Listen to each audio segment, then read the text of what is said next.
আজ হাওড়া হয়ে মগরায় যাব, আর মগরা থেকে নিয়ে যাব আপনাদের বাসুদেবপুর ডাকাত কালীবাড়ি। মগরা থেকে কালীতলা পর্যন্ত ভাড়া নেবে অটো করে। 5 নম্বর প্ল্যাটফর্ম থেকে যাব, 10 টাকা ভাড়া নেবে। আজ আমার গন্তব্যস্থল বাসুদেবপুর। হাওড়া বর্ধমান মেন লাইনের লোকাল 4 নম্বর প্ল্যাটফর্ম থেকে ছেড়ে দিল। আজ আমার গন্তব্যস্থল মগরা। চলুন মগরা। আজ আমার গন্তব্যস্থল মগরা। মগরা থেকে ত্রিবেণী, বাসুদেবপুর, ডাকাত কালীবাড়ি নিয়ে যাব আপনাদের। চলুন ডাকাত কালীবাড়ি। পশ্চিমবঙ্গে হুগলি জেলার বাসুদেবপুর গ্রামে অবস্থিত ডাকাত কালী মন্দির। এর ইতিহাস জনশ্রুতি। এই মন্দিরটি ত্রিবেণী ঘাটের 2 প্রধান রাস্তার সংযোগস্থলে অবস্থিত। এক চূড়া বিশিষ্ট ডাকাতকালী বিখ্যাত রঘু ডাকাতের ভাই বধূ ও রঘু ডাকাতের প্রতিষ্ঠা করেন। এই মগরা স্টেশনে এসে পৌঁছালাম। এবারে আপনাদের ডাকাত কালী বাড়ি 5 নম্বর প্ল্যাটফর্ম থেকে বেরিয়ে নিয়ে যাব আমাদের। চলুন আপনাদের আমি নিয়ে যাই। কালী মূর্তিটি বর্তমানে কোনো অস্তিত্ব নেই। 7 ফুট বর্তমান বিগ্রহটি পদতলে স্থায়িত শিব। এবারে আমি এই অটো করে আপনাদের নিয়ে যাব বাসুদেবপুর ডাকাত কালী, যেটা কালীতলা ও ত্রিবেণীর বাসুদেবপুর কালীতলা বলে খ্যাত। আমি আপনাদের নিয়ে যাচ্ছি। এই অটো করে আমি আজ মগরা থেকে বাসুদেবপুরের উদ্দেশ্যে চললাম। আপনাদের বাসুদেবপুর ত্রিবেণী হুগলির অন্তর্গত হলো প্রধান। আমি এখন আপনাদের এই ডাকাত কালী মন্দিরে, চলুন ডাকাত কালী মন্দির দর্শন করাবো। পশ্চিমবঙ্গ হুগলি জেলার বাসুদেবপুরে অবস্থিত ডাকাত কালী মন্দিরের ইতিহাস ও জনশ্রুত। এই মন্দিরটি ত্রিবেণী ঘাটে 2 প্রধান রাস্তার সংযোগস্থলে অবস্থিত। এখানে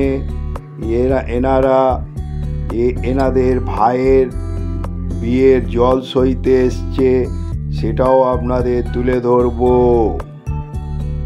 এক সময় এই এলাকা জনকীর্ণ ছিল। এই মন্দিরে আজ পুজো হয়। এই মন্দিরে পুরনো রীতি রেওয়াজ পুজো হয়। এই মন্দিরে ল্যাটা মাছ পোড়া দিয়ে কালী পুজো হয়। এই মন্দিরে কালীকে সিদ্ধেশ্বরী কালী বলা হয়।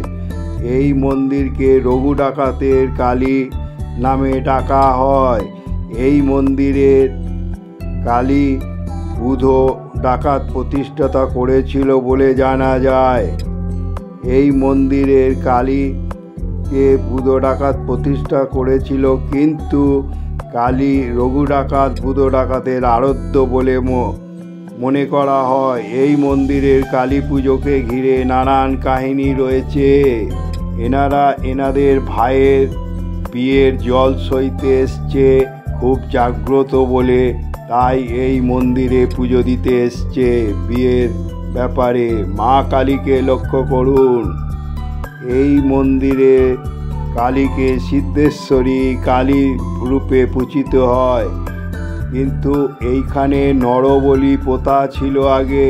তারপর নরবলি প্রথা বন্ধ হয়ে যাওয়ার পর এখানে তরোয়াল তুলে দিয়েছে মায়ের হাতে খড়গের জায়গা। মন্দিরে এসে পুজো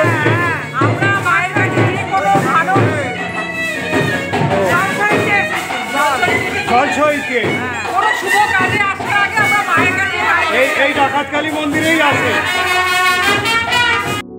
এখানে যে হাঁড়ি কাঠটা দেখাচ্ছে, এইখানেই আগে বলি পোতা ছিল, সেইটাও আপনাদের তুলে ধরলাম। এই বাসুদেবপুরে ডাকাতকালীর হচ্ছে তুলসী মঞ্চ, সব মনসা গাছের তলায় কত শিব, তারপরে দেবতাদের রেখে দিয়ে গেছে। এই জলাশয় কালী মন্দিরে জলাশয় খুব পবিত্র।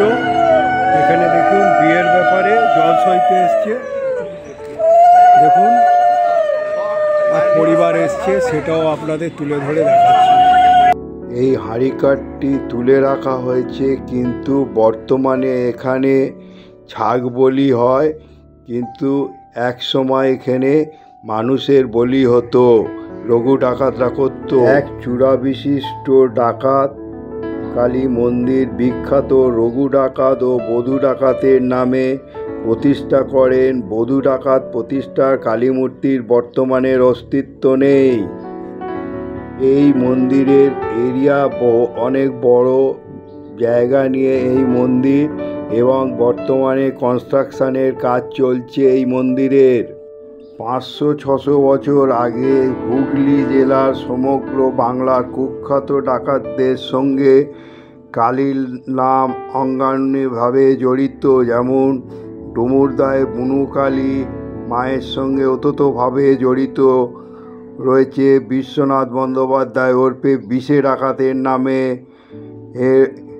ডাকাত কালী মন্দিরের সন্ধানে গঙ্গার পশ্চিম তীরে বরাবর রঘু ডাকাত, বধূ ডাকাত, বাসুদেবপুরে ডাকাত কালী মন্দির, যে 7টি গ্রাম। দেখুন আমি এখানে প্রসাদ গ্রহণ করলাম, সেটাও আপনাদের তুলে ধরলাম।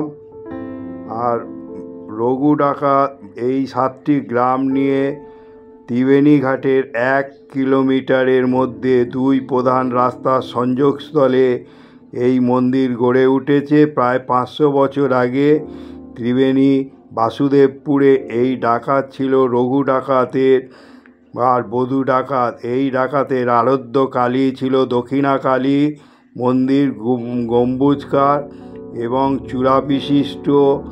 এই মন্দিরের সামনে রয়েছে বিশাল চাতাল। মন্দিরের পিছনে আজ রয়েছে একটি পুকুর, যেখানে নাকি ডাকাত দল ডাকাতির অভিযানে রওনা হওয়ার পূর্বে স্নান সেরে পুজো দিত বলে শোনা যায়।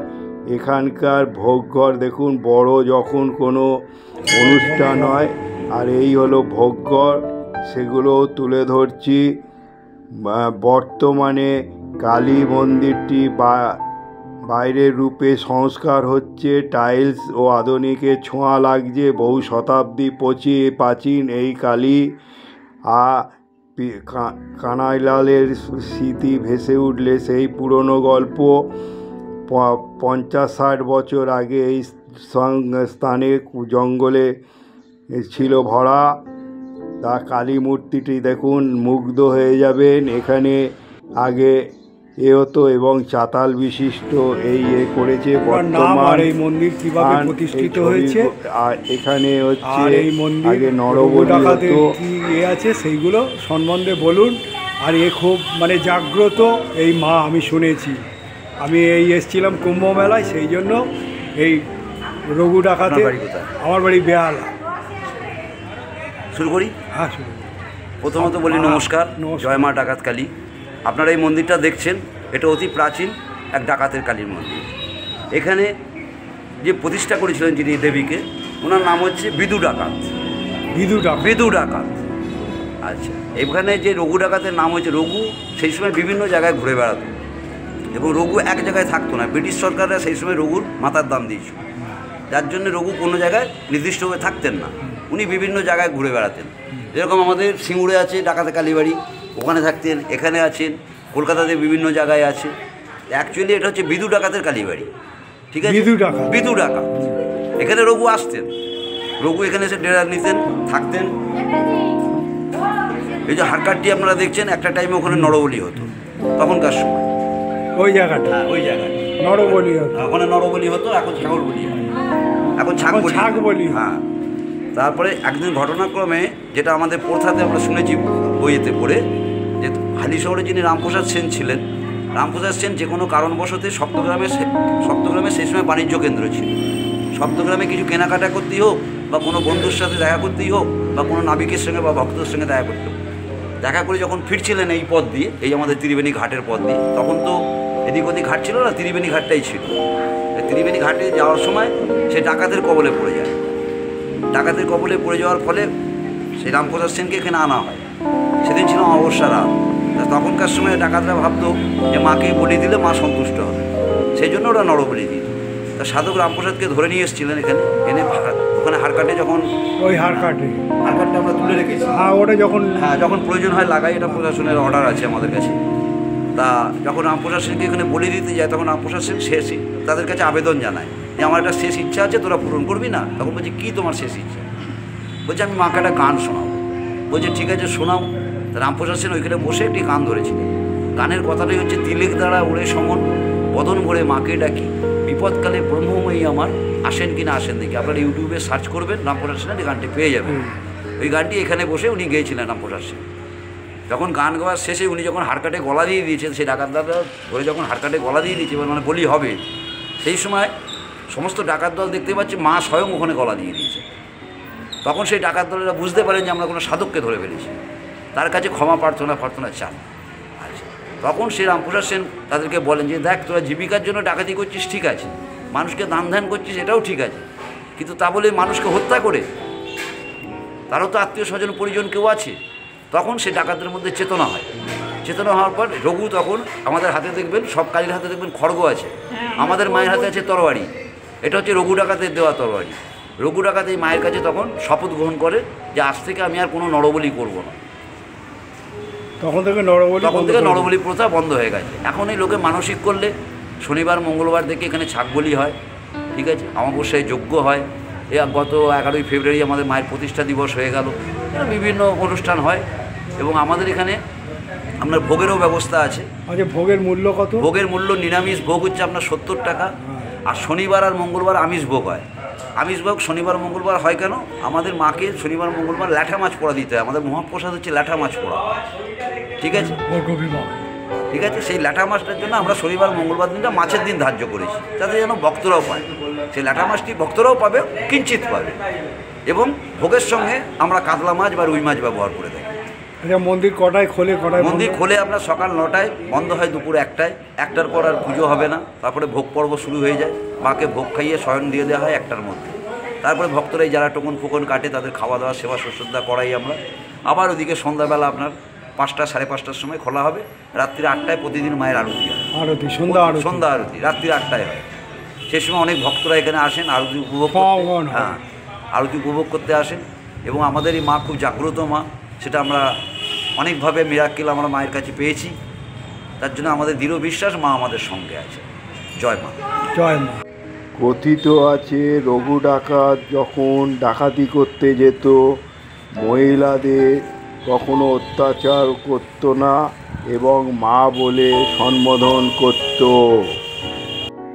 বন্ধু, আজ আপনাদের বাসুদেবপুরের হুগলি জেলার অবস্থিত ত্রিবেণী সংগমের কাছে, তাই আমি আজকের আপনাদের প্রাচীন কালী মন্দির বাসুদেবপুর গ্রামে অবস্থিত এই কালী হচ্ছে সিদ্ধেশ্বরী বা দক্ষিণা কালী, তা আপনাদের দর্শন করালাম। এবং 500 বছরের বহুত পুরনো এই কালীর অনেক ইতিহাস আছে।